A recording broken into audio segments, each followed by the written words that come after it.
जी ने अपने पिता को समझाया कि हे पिताश्री, अब तो इस माया का परित्याग कर दो, मोह को छोड़ो। अच्छा, लेकिन एक बात बताओ, 1 रुपया के तमाकू नहीं छूटती है, ये मोह कहे से छूट जाएगी। 1 रुपये की तंबाकू नहीं छूटती है, और ये माया मोह कहने से छूट जाएगा, ये छूटेगा नहीं। जैसे डायबिटीज, शुगर सबके अंदर है, सबके अंदर, लेकिन जो नियम संयम से रहता है उसका कंट्रोल रहता है। जो समय समय पर भगवान का सत्संग करता है, भगवान के शास्त्रों का अध्ययन करता है, उसका माया मोह कंट्रोल में रहता है, माया मोह कंट्रोल में रहता है। हे राजन, श्री गोकर्ण जी ने अपने पिता से कहा कि देहेस्तिमांस रुधिरे अभिमत त्यजत्वम्। इस शरीर में क्या है? देहेस्तिमांस रुधिरे अभिमत त्यजत्वम्। हड्डी का एक ढांचा खड़ा किया गया, फिर नस रूपी रस्सी से बांधा गया, उन हड्डियों को नसों से बांध दिया गया।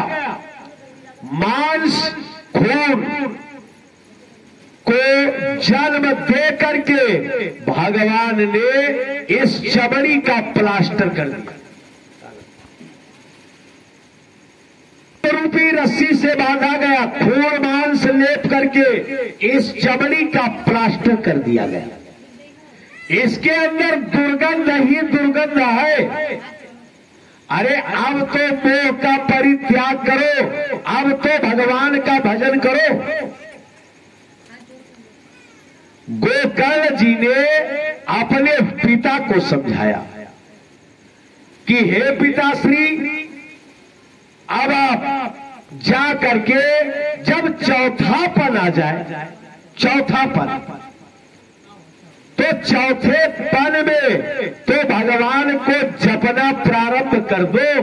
चौथापन कि राजनीति से कहाई दशानन, और चौथे पन जाइए नृपकानन।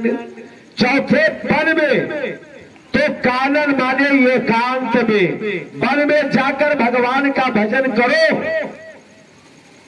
अब चौथापन आ गया। अब भगवान, अरे जीवन में आप पुत्र के लिए रोए कि हमारे पुत्र नहीं, जीवन में आप धन के लिए रोए कि हमारे धन नहीं, जीवन में आप पुत्र के लिए रोए, धन के लिए रोए, परिवार के लिए रोए, पद के लिए रोए, प्रतिष्ठा के लिए रोए। लेकिन विचार करो, अरे जिस भगवान ने आपको इतना सुंदर स्वरूप दे दिया, कभी उसके लिए 1 बूंद आंसू गिरा? 1 बूंद आंसू क्या उस परमात्मा के लिए कभी आपने गिराया कि हे प्रभु, आपने हमें बस सब कुछ दिया? बल्कि जो परमात्मा ने दिया है आपको, उसमें आपको कमी ही कमी नजर आती है, कमी ही कमी। अरे कमी पर कमी अडानी और अंबानी को आ रही है, जो देश के इतने बड़े उद्योगपति हैं, जिनका विश्व में नाम है, विश्व में घर द्वार है, वो भी, उनको भी कमी महसूस होती है कि हमारे कमी है। तो जब उनकी कमी नहीं पूरी हुई, तो क्या हमारी आपकी कमी पूरी होगी? असंभव है, ये कभी पूरा नहीं होगा। हे राजन, श्री गोकर्ण महाराज कहते हैं कि अब तो भगवान का नाम जपो, लेकिन ये जीव कैसा है? एक आदमी बहुत बीमार था, बहुत बीमार एक आदमी, उसके आंख में, आंखी में बहुत जलन, पेट में बहुत दर्द।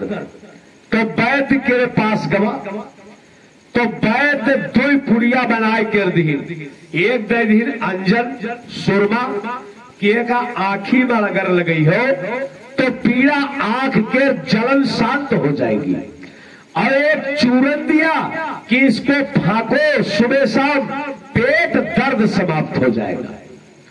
अब वो दोनों पुड़िया लेकर आया, लेकिन पुड़िया भूल गया।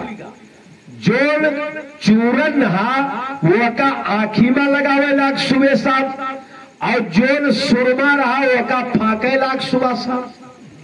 अब पीड़ा और ज्यादा बढ़ी, तो जब पीड़ा बढ़ी तो फिर डॉक्टर के पास गया। कहा डॉक्टर साहब जब से दवा लेकर गए तब से तो पीड़ा और बढ़ गई, कहा पुड़िया दिखाओ। तो जो अंजन था, जो सुरमा था, उसको खोल करके दिखाया।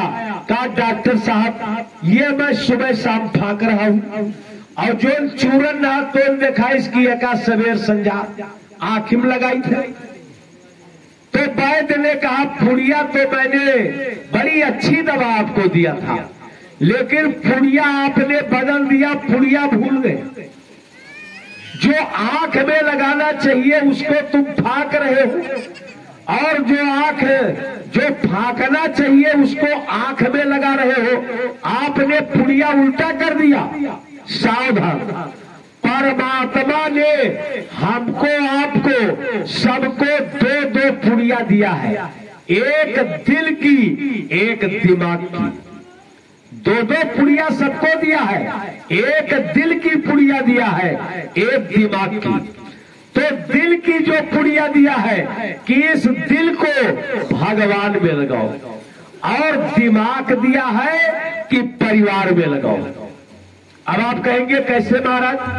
अरे आपके 3 बेटे हैं, 3 बेटे, और जिन बेटों को आप अपना हृदय का टुकड़ा मानते हो वो दोनों तीनों बेटे आपसे बांट करके अलग हो गए। तो लड़के अलग अलग रोटी खाते हैं, तो बताओ अगर दिल से परिवार चलता तो जो आपके कलेजे के टुकड़े थे क्या आपसे अलग हो जाते?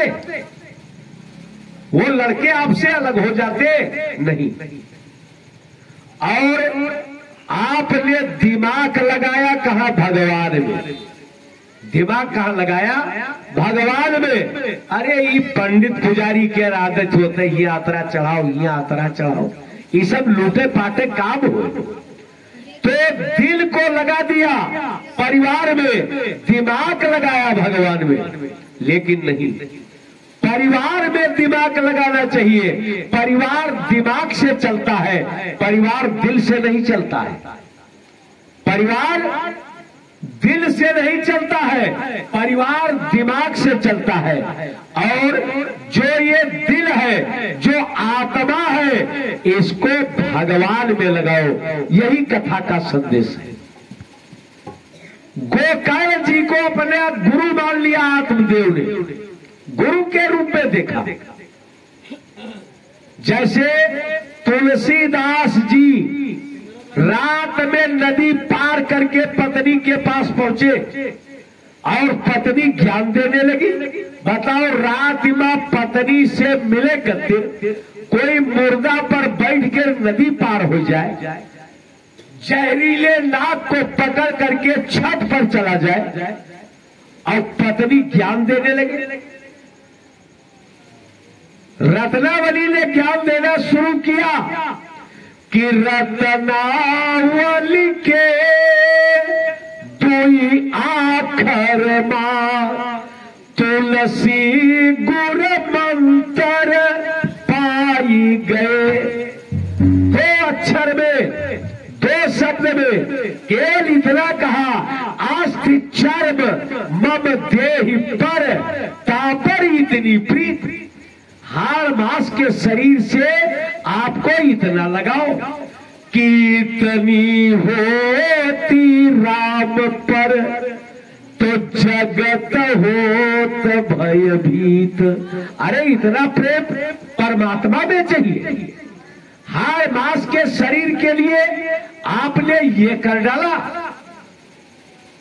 आज तुलसीदास जी को अपनी पत्नी नहीं दिखाई पड़ी, बल्कि अपनी पत्नी में अपने गुरु का दर्शन कर लिया।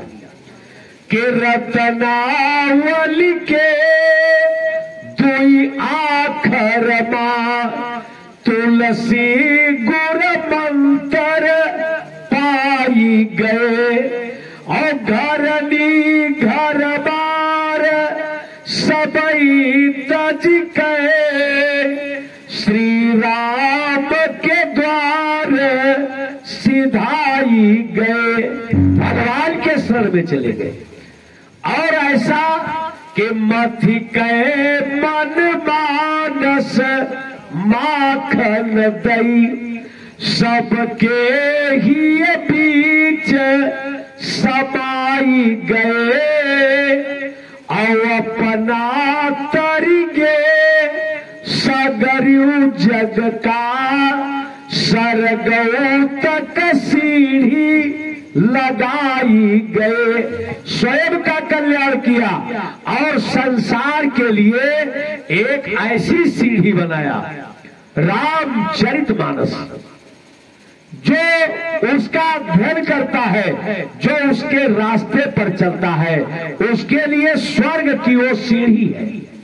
यही बात रुचिर सप्त सोपाना, सोपान माने सीढ़ी, केवल 7 सीढ़ी में, यानी 7 कांड है। 7 देव जी ने गोकर्ण में अपना गुरु देखा, तुलसीदास जी ने अपनी पत्नी में अपना गुरु देखा, और रावण के साक्षात गुरु हाथ जोड़े। अरे भाई, हनुमान जी महाराज कौन है? कार्तिके सीते पक्षे भव्या स्वात्या चतुर्दश मेघ लगनो अंजनी गर्भात स्वयं जाता शिवाहरा। स्वयं भगवान शिव है हनुमान जी महाराज। और हनुमान जी ने ऐसे हाथ जोड़ा रावण से कि लंकापति, मैं दोनों हाथ विनती करूं, जोरी कर रावण, सुनो मान तज मोर सिखावन। हाथ जोड़ करके बेटा तुमसे कहता हूं कि राम चरण पंकज चल